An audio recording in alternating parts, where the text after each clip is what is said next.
Եթե անկեղծ ասեմ, ապա ես եւս իմ հույսը կորցրել եմ, որ ընդհանրապես Նիկոլ Փաշինյանի իշխանությունը ինչ-որ բան ունակ է անելու, անհետ կորած եւ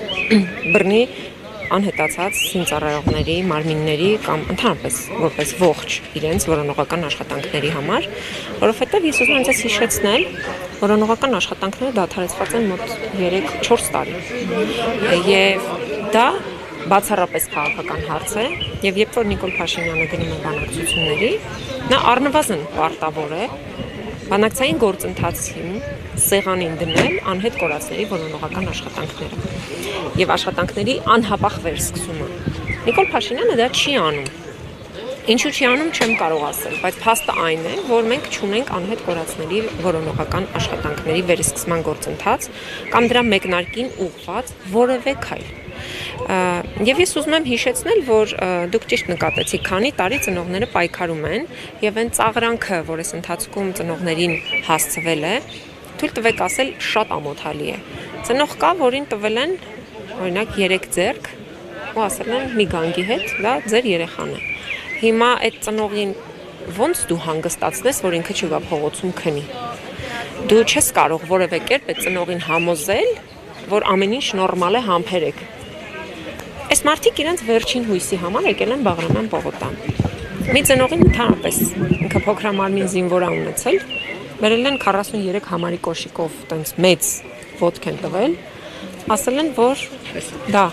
խնդրեմ, դա ձեր երեխան է դենոթեյով ապացուցված։ Ինչ է նշանակում սա։ Սա ինչ վերաբերմունք է ընդհանրապես։ Ես կարծում եմ, որ հենց այս վերաբերմունքն է, որ 5 տարվա կուտակածն է, որ ծնողներին նորից բերել է այստեղ։ Այսօր Ալեն Սիմոնյանը խոսում, ասում է մենք լսումներ ենք արել, բա դուք ինչ եք արել։ Հետաքրքիր է, երբ որ դուք լսումներ եք անում, ինչ է փոխվել այս մարդկանց կյանքում։ Այդ 3 ձեռքը, որ տվել եք քաղաքացու ձեռքին, ասում եք ինքը ձեր երեխան է։ Այդ ձեր լսումները ինչ է փոխել։ Եվ ես ուզում եմ ասել, որ սա տարական անպատասխանատվություն է, որը դրսևորվում է քաղաքացու նկատմամբ։ Եվ ծնողները, որ այստեղ հավաքված են, իրանք ընդհանրեն ուզում են իրենց երեխաներին ողջ, ոչ, եթե ողջ չեն, ապա գոնե մասունքները,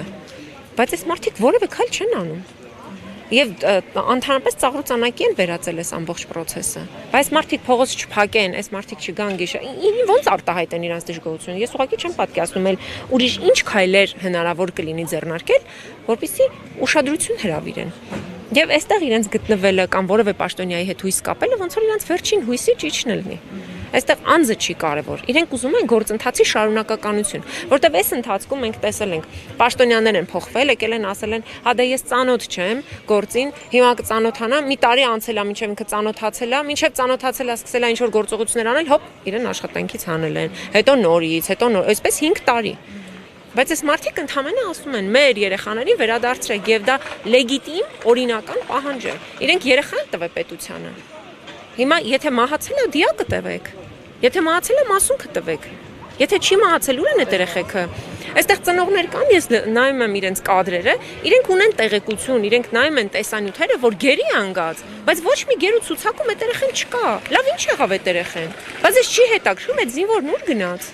Այդ զինվորին, որ իրենց ցույց տվեցին ծնողները, այդ զինվորին, որ ադրբեջանական զինուժի ներկայացուցիչները ճնշում են գործադրում, որ ծեծի են ենթարկում, ապտակում են, նսեմացնում են, վերջը այդտեղից ինչ ա եղել այդ երեխան։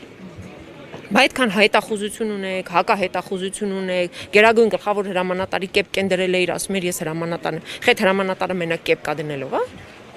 Բա պետք է պատասխանատվություն կրես նաև, քեզ զինվոր են տվել մարդիկ։ Զինվոր են տվել եւ իրենք ուզում են իրենց զինվորներին, ողջ կամ մահացած, բայց իրենք ուզում են իրականության հետ առերեսվել։ Եվ սա է Նիկոլ Փաշինյանի իշխանության անպատասխանատվությունը։ Մարդիկ 2 օր աստեղ Բաղրամյանում կանգնած են։ Նիկոլ Փաշինյանը այնտեղ խոսում է կուսակրոնությունից։ Այդ է մեր երկրի խնդրեմը։ Մարդիկ զինվոր են տվել, զինվորին դու չես գալիս պատասխան տաս, ուր են իրանց երեխեքը։ Դու քննարկում ես եկեղեցականների կուսակրոնությունը։ Էս է քո համար գլխավոր մարտահրավերը մեր երկրի։ Բայց երեխեքի հարցը ով պետք է լուծի։ Ու ճիշտ են ասում, հիմա դու գնալու ես վաղը Թուրքիա։ Կա բանակցային սեղանին անհետ կորածների հարց։ Բռնի տեղահանված, բռնի անհետացածների հարց, որտեղ անհետ կորած ուրիշ բան է, երբ որ մարդը գիտի, որ իր երեխուն բռնել, տարել են, բռնի անհետացրել են, ու չկա այդ երեխան։ Հետքնը չկա։ Բա դու ինչ ես մտածում դրա մասին։ Որպես երկրի վարչապետ, դու պարտավոր ես պատասխան տալ։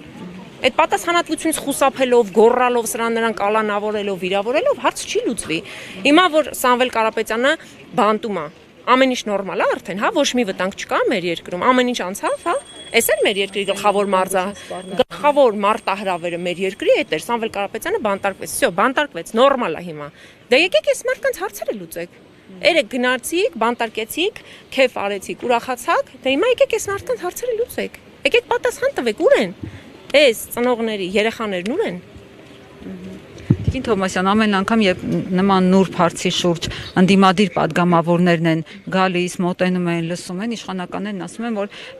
դիվիդենտներ են հավաքում ընդդիմադիր ուժերը,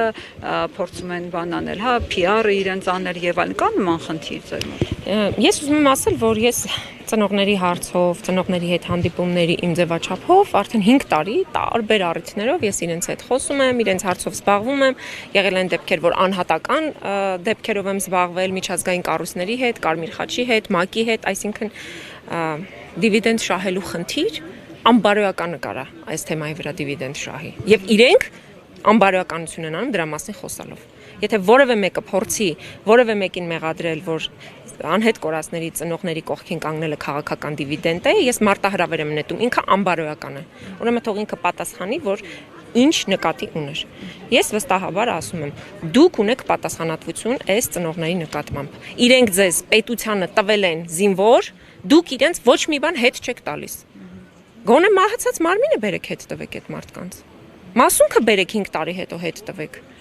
Ոչ թե բերեք 3 ձեռքը տվեք ծնողի ձեռքը, ասեք էսա։ Տիկին Թովմասյան, դուք ինչ առաջարկ ունեք լուծման հետ կապված։ Տեսեք, ծնողներն ասում են 2 ամիս էլ պետք լինի, այս փողոցը փակ կպահենք, մինչև Փաշինյանը գա կամ Աբազյանի փոխարինողը գա, մեզ տեսնի եւ երաշխիքներ տա։ Դուք գործուն ինչ քայլեր կառաջարկեք, ինչ անեն այս մարդիկ, ում դուրը գնան ու ոնց անեն, որ լուծվի հարցը։ Ես կարծում եմ, այս հարցը լուծվելու է միայն քաղաքական եղանակով, երբ որ Հայաստանի Հանրապետությունը իդեմս իր ներկայացուցիչի կլինի արտգործնախարար, կլինի վարչապետ, Ադրբեջանի հետ բանակցային գործընթացում այս հարցը որպես խնդիր կդնի եւ կհասնի դրա լուծմանը։ Ինչպես եղել են մի քանի գերիների տարբեր փուլերով վերադարձի դեպքում, այսինքն հարցը դրվել է, հարցը լուծվել է եւ մարդիկ վերադարձել են։ Հիմա հետո չի դրվում կամ լավ չի դրվում այդ հարցը։ Այս է խնդիրը, այսինքն քաղաքական լուծում է պետք։ Ինքը այստեղ ինչ ուզում է գոռա ազգային ժողովի ներսում։ Ինքը պիտի քաղաքականություն, ու ընդ որում այս դեպքում արդեն արտաքին քաղաքականություն պիտի վարի, որ կարողանա մեր զինծառայողներին բերի։ Ընդ որում ինքը պիտի նաև ճշգրտի։ Այս մարդիկ անհետ կորածների անուններ են ասում, որ վստահ պնդում են, որ իրեն գերիների շրջանում են, գերիների ցանկում են, բայց Ալեն Սիմոնյանն ասում է, մենք ունենք 23 գերի, վերջ էտա։ Ինչ գիտես։ Դու խոսել ես այս մարդկանց հետ։ Դու խոսել ես այս ծնողների հետ։ Այս մարդ հստակ վիդեո է ցույց տալիս, որ իր երեխուն տանում են, գերի են վերցնում։ Դու ո՞նց ես ասում գերի չի։ Ինչ գիտես բա դու այդ երեխու մասին։ Գիտեք, անպատասխանատվության ու անբարոյականության մեջ էլ էլի պետք է չափաբաժին լինի։ Այս մարդիկ բոլոր կարմիր գծերն անցել են։ Բոլոր տաբուները կոտրել են արդեն։